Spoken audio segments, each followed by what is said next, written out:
है ना। ओम के लिए आपका बॉडी का स्टेबल होना जरूरी है, तभी उसमें से श्वासों के साथ आप अच्छी सोच को हैंडल कर सकते हैं। ओम करते समय अपना आसन लगा के करें, चलते फिरते ऐसे नहीं कर सकते, वो ठीक नहीं है। आपके जी ने आ ओ म की उत्पत्ति हुई और वहां से पूरा यूनिवर्स बन के तैयार हो गया।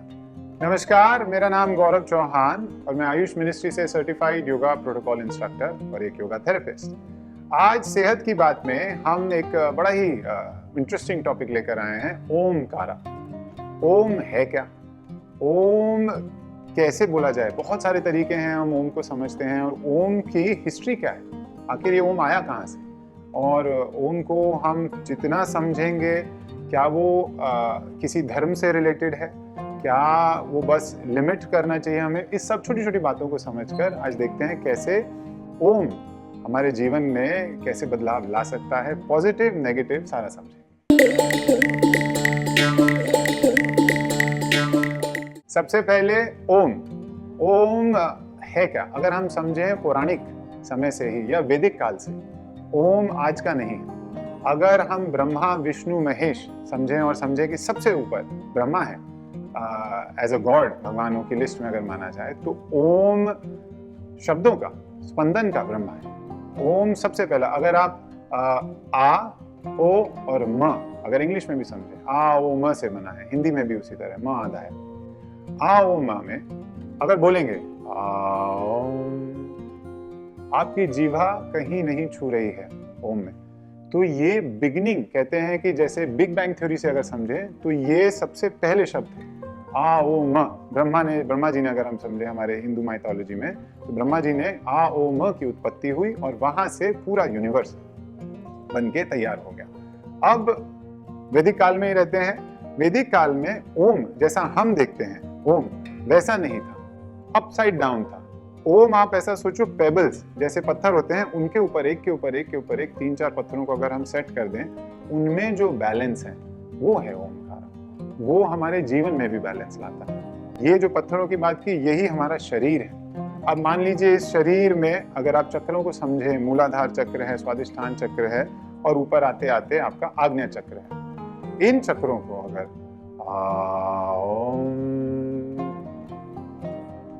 फिर से करता हूं, तो जो नाभि का चक्र है वो ऊ है, उसके नीचे के 2 चक्र है आ है, और म इसीलिए आप कभी भी देखेंगे म लंबा लिया जाता है,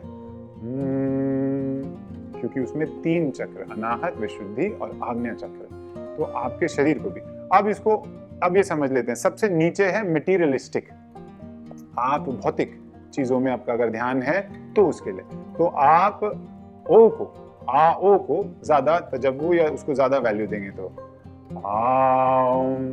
म छोटा रखेंगे अगर आप स्पिरिचुअलिटी की तरफ नहीं जाना चाहते।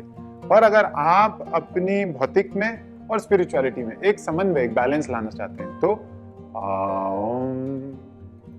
ओम बराबर रख सकते हैं। तीसरा, जो स्पिरिचुअलिटी में ज्यादा जाना चाहते हैं, उनको दुनिया से कोई मतलब नहीं है, वो एक्टिवेट ऊपर की तरफ, और ये एनर्जी को ऊपर की तरफ लेके जाता है। तो योग में भी अलग अलग रास्ते हैं जिसमें कुंडलिनी शक्ति की भी बात करते हैं, तो उसको जागृत करने के लिए भी ओम का काम आपके काम आ सकता है। तो जिसको तो पैसा कमाना है, जिसको शारीरिक रूप से स्ट्रांग रहना है, वो नीचे ज्यादा वैल्यू देगा, ऊपर कम। तो या ओम, और जो जैसा मैंने बताया स्पिरिचुअलिटी की तरफ, तो वो म पे ज्यादा ध्यान देंगे। दूसरी तरह ओम को अगर हम मध्यम एकदम लो वॉल्यूम पे सुबह सुबह 10 बार ओम का उच्चारण करें, कैसे? ओम ओम ओम, लो पिच पे। तो ये आपकी पैरासिम्पैथेटिक, जो चीजें आपका, जैसे किसी को हाई ब्लड प्रेशर हो, उसका ब्लड प्रेशर लो आएगा, हार्ट डिजीज हो लो आएगा, मोटापा हो कम हो जाएगा, ये सब। अब कोई है जिसको ऐसा बढ़ाना है, मतलब जिसको लो ब्लड प्रेशर रहता है, वो इसी को ओम ओम हाई पिच पे। तो आपने अपना सिंपैथेटिक, पैरासिम्पैथेटिक से हमने नीचे किया, अब आप सिंपैथेटिक को एक्टिव कर रहे हो। तो आपका ओम, सबका ओम अलग हो सकता है, जरूरी नहीं है जैसे मैं ओम बोल रहा हूं आपका ओम भी सेम। पर ओम को अगर हम समझ गए कि मेरी प्रकृति के हिसाब से मेरी क्या सिचुएशन है, कैसे मैं जीवन में मुझे क्या चाहिए, उसके हिसाब से अगर आप ओम बोलेंगे तो बहुत अच्छी से आप मैनेज कर सकते हैं। अब ओम को हम एक और तरीके से समझते हैं, आ ओ म, है ना, इसको ये ब्रह्मा विष्णु महेश बोल सकते हैं।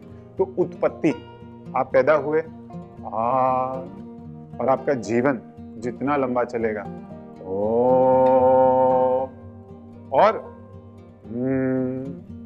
शिव वहां पे आ गए, है ना। तो यहां से शुरू हुए, ये भी एक तरीका है आपका जीवन की लंबी आयु के लिए, है ना। ये भी आप इस तरीके से भी इसको ले सकते हैं। ओम को और डीप अगर समझना चाहें तो ओम, आ इज पास्ट, ऊ इज प्रेजेंट, मा इज फ्यूचर। सब कुछ ओम में ही है, आप ये मान के चलें। सात्विक, राजसिक, तामसिक सब ओम में है, सारा कुछ ओम। ये पूरा ब्रह्मांड ही ओम से बना है और ओम में ही लीन हो जाना है, खत्म हो जाना है। इसी तरह से तो ओम को एक ओम मेडिटेशन भी है। चलिए इसका फटाफट ओम मेडिटेशन आपको समझाते हैं। सबसे पहले तो आपने नाड़ी शुद्धि प्राणायाम या अपनी ब्रेथ को एक बार बैलेंस कर लिया। राइट नॉस्ट्रल, नासिकाग्र मुद्रा हुई, राइट नॉस्ट्रल बंद किया, लेफ्ट से इन, फिर लेफ्ट को बंद किया, राइट से आउट, फिर राइट इन, लेफ्ट आउट। ये एक राउंड हुआ, ऐसे 3 राउंड करेंगे। इसके बाद नॉस्ट्रल में बैलेंस आ गया आपके, फिर आप ओम की तरफ चालू हो जाएं, आपके हिसाब का ओम। आपको पैरासिम्पैथेटिक लो लेना है तो ओम ओम कम से कम 20 बार, ठीक है, इसको 20 बार लेंगे। और ओम एक दूसरे ओम में गैप दें, ऐसी कोई जल्दी ना मचाएं कि फिर से सांस लेने की जल्दी, है ना।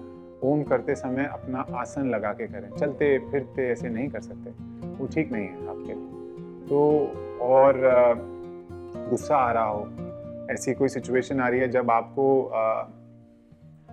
ठीक नहीं लग रहा और फिर भी आप ओम चिल्ला रहे हैं, ओम, ठीक नहीं है, ये कोई तरीका नहीं है ना। ओम के लिए आपका बॉडी का स्टेबल होना जरूरी है, तभी उसमें से श्वासों के साथ आप अच्छी से हैंडल कर सकते हैं। तो यही मेरा पूरा सारांश, अगर ओम को समझें तो यही है। आपका ओम अलग है सबके लिए, जैसे आप सबसे अलग हैं, है ना, इतने करोड़ लोग हैं फिर भी आप सबसे अलग दिखते हैं, तो ऐसे ही आपका ओम भी इंडिविजुअली आपका अलग हो सकता है, ठीक है। और समझेंगे इसके बारे में, पढ़ें इसके बारे में, आपको हम श्योर गूगल पे बहुत कुछ मिल जाएगा। आगे अगले कुछ नए एपिसोडों में कोई नए टॉपिक्स लेकर आपके साथ जुड़ेंगे। बहुत बहुत धन्यवाद आपका।